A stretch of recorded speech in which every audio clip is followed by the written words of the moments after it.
There's something that you can do right now that'll instantly make you a better guitar player, and it will get you out of that rut of aimlessly noodling on guitar. Just be sure to stick around till the end of the lesson because I've got a free gift for you and your guitar that you're both gonna love. All right, now let's dive into this concept I'm talking about and why it makes you a better guitar player. So for years, I had this bad habit where whenever I was just sitting and playing guitar, I was really just noodling on a single scale.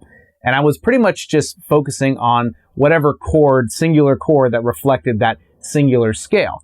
And I would just sit there and noodle on it all day long. And of course, over time, naturally, I just kind of got bored. And it just felt like nothing I was playing was inspiring. It was just the same notes and the same ways of playing them. And I would see all these other guitar players that were just phenomenal. And anytime they just picked up the guitar and played, it actually sounded like a song. But they weren't actually playing a song.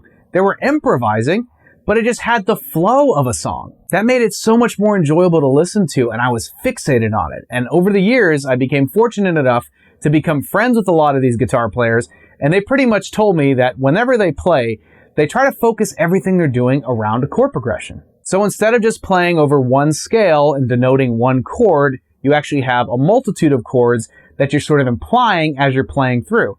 And it doesn't necessarily have to be more than one scale. It can even be a single scale, but adapted to apply to different chords. So it got me thinking, if I could try to do the same thing and follow a chord progression with what I'm playing, I'll probably be a whole lot happier with how I sound. And that example that I just played at the beginning of the video is a perfect demonstration of what I'm talking about. And in fact, I'm doing it in kind of the way that's really, really simple, where rather than just focusing on whole chords, we're more implying chord changes because of the root notes that we're playing.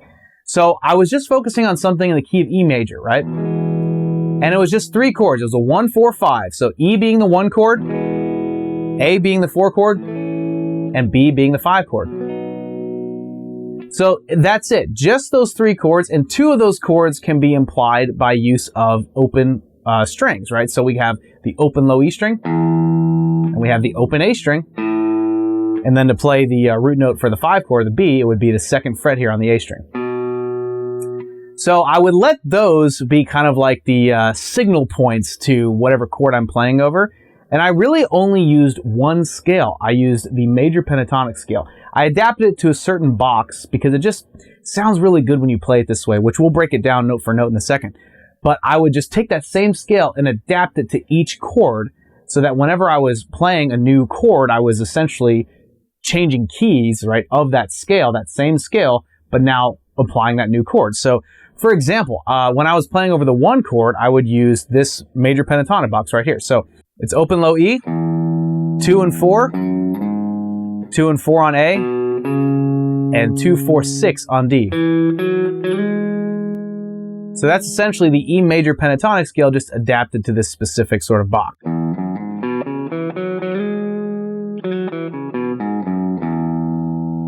So I only focused on the notes right there within that box. So anytime I was implying the 1 chord, I was focused only on those notes and just adding some spice to it with slides, vibratos, hammer-ons, that kind of thing.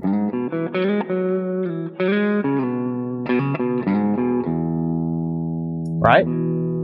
Works perfectly for, implying an E major. And then when I changed to the 4 chord, the A chord, I adapted that major pentatonic box to the A chord. And all we got to do for that is start with the open A string. Then we play 2 and 4 on A, 2 and 4 on D, and 2, 4, 6 on G. So it's the exact same finger pattern, just brought down a string, right? And you can play that in whatever kind of order you want,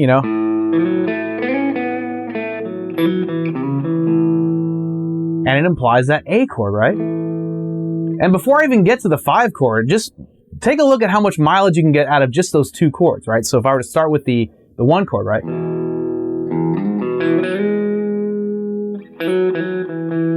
And I wanted to move to A.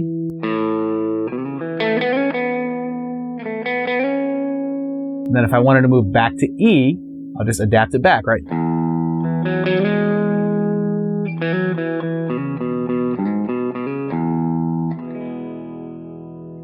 you can get really soulful, and it doesn't have to be complicated, right? It's just a handful of notes, and as long as they're timed in a way that's on purpose, right? You want to be in control of the chords as they're moving. So you want to spend some time to get accustomed to these boxes, so that when you're ready to move to another chord, and you could freeform it, right? I'm not playing to a backing track or to a drum track or anything.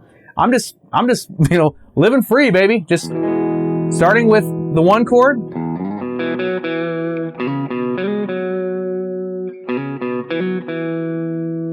And then want to bring it to the 4 chord, why not?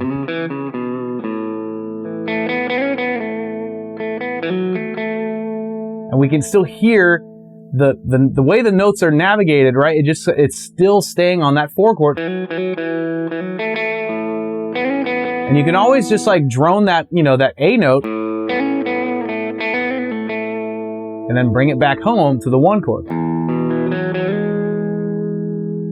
And of course, I strongly encourage you to practice this by droning the low E string when you're trying to imply the 1 chord, and then droning the A string, droning the A string, right? You can drown it with the sheer beauty of the notes, right? But really let that root note hang out. So it kind of further implies that that's the chord that you're playing over. And hey, by the way, if you're getting value out of this lesson, be sure to hit that like button and consider subscribing to our YouTube channel. Really helps us out, and it lets us know that you'd like to see more lessons just like this one. All right, now back to business. And we're still not done. We got one more chord. So if we want to bring it now to the 5 chord, right, for B, we're going to start it here on the 2nd fret of the A string. And so now we're going to pretty much fret all this because we don't have an open string to work with. So we're going to start on the 2nd fret, and then we have 4, 6 on the A string, and then 4, 6 on D, and then 4, 6, 8 on G. Notice how it's the same scale, it's just adapted to the different chord. You can almost think of it like we're changing keys with every chord. And this is, kind of a foot in the door with the whole concept of playing over chord changes, where we're adapting whatever scale, whatever notes that we're using to reflect the chord that we're intending to imply in this case. Because again, we're freeforming it, right? So we're just trying to stay in control of what chords we want to be heard. So, and if you want to start denoting the 5 chord, right, you would just start root note. And, don't be shy. Put some bends and stuff in there.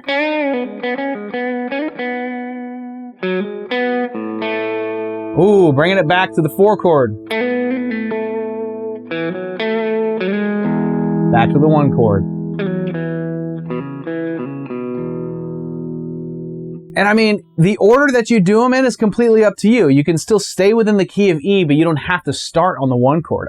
One thing I like to do is actually start on the 5 chord, then the 4 chord, and then resolve to the 1. So it adds on to this sort of this like kind of there's like a wait, like you're waiting for that payoff for that 1 chord to come in and resolve it.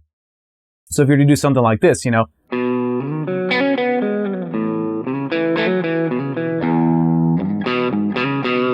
I mean, there's so many country songs that start just like that, and I was just using those same notes that we've been talking about, right within that major pentatonic box.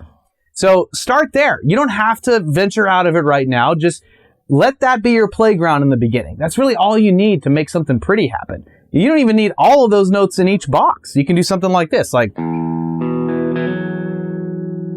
was just using a fragment of it. That sounded pretty, Ooh. There's nice tension with that note. And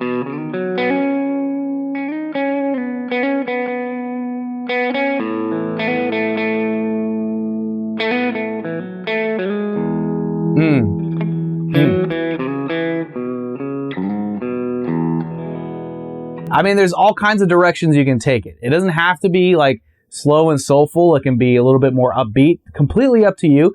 I recommend starting slow just to take your time with it so you can really let the notes breathe and give yourself a chance to think about your next move. Like give yourself time to do that so you can think like, okay, I'm going to start on this chord, and then a couple seconds before you go to the next chord, you make the decision, I'm going to the next chord, and then you know exactly what to do to imply it. So let me give you one more example. I'm going to do just break up the order a little bit. So I'll do the 1 chord, the 5 chord, then the 4 chord, and the 1 chord. So 1, 5, 4, 1 sort of order of the progression. So it'd be like this.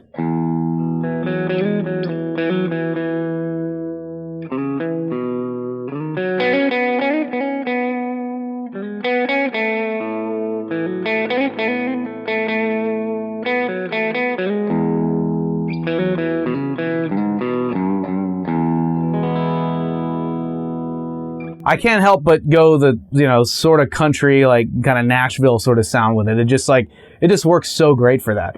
And because of those droning low, root notes, especially for the 1 chord and the 4 chord, it makes it even easier for us. So we only really got to worry about the 5 chord as far as like really paying attention to making sure we hit that root note, And one thing I love to do, and this is a classic move, I mean, so many great guitar players do this, is like where you start on the root note, and then you slide up, right, to that major third there. So in this case, if we're doing it over the 5 chord here, you're on the 2nd fret, that's your root note, starting on the 2nd fret of the A string. Then you slide from the 4th fret to the 6th fret, right? And then you're going to play the 4th fret on the D string. And you can even do the 4th fret on the G string as well to go further. So you're almost like implying an arpeggio, but it sounds very, like, kind of scaly, right?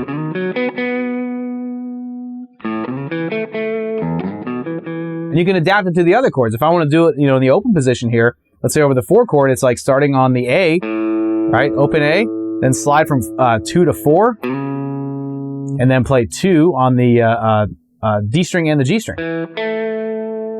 And then on the E, same thing.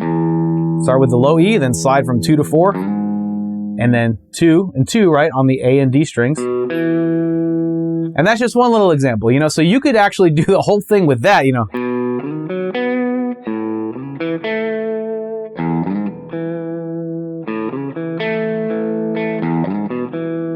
And you can hear the chords moving, right?